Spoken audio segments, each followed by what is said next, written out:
કામરેજના શિક્ષણના નવા અધ્યાયનો પ્રારંભ. કઠોદરા ₹4.85 કરોડના ખર્ચે સાકાર થશે અત્યાધુનિક સરકારી માધ્યમિક શાળા.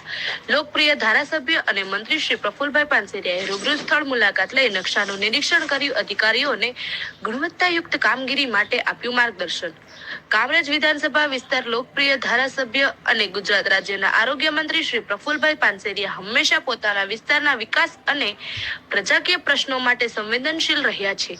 શિક્ષણના સ્તરને વધુ ઊંચું લાવવાના મક્કમ નિર્ધાર સાથે કઠોદરા ગામે મંજૂર થયેલી નવી સરકારી માધ્યમિક શાળાના નિર્માણ કાર્યનો વેગ આપવા માટે મંત્રીશ્રીએ વિશેષ મુલાકાત લીધી હતી.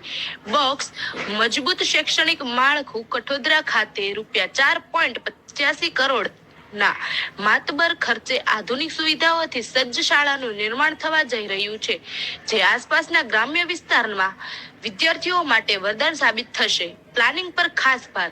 મંત્રીશ્રીએ શિક્ષણ વિભાગના ઉચ્ચ અધિકારીઓની ઉપસ્થિતિમાં શાળાના બિલ્ડિંગ પ્લાનનું ઝીણવટભર્યું નિરીક્ષણ કર્યું હતું.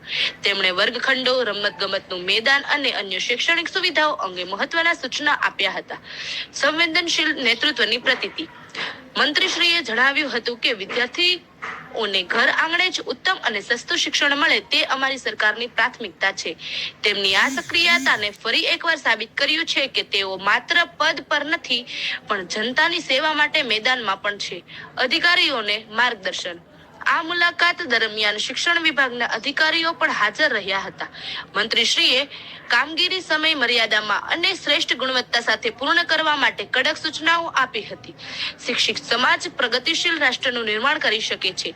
કામરેજના યુવાધનને શ્રેષ્ઠ પ્લેટફોર્મ પૂરું પાડવા માટે અને કટિબદ્ધ છીએ. શ્રી પ્રફુલભાઈ પાનસેરિયા, આરોગ્ય મંત્રી, ગુજરાત રાજ્ય. વિકાસની ગતિ, શિક્ષણની શક્તિ. કામરેજ હવે બનશે મોડેલ શિક્ષણ હબ.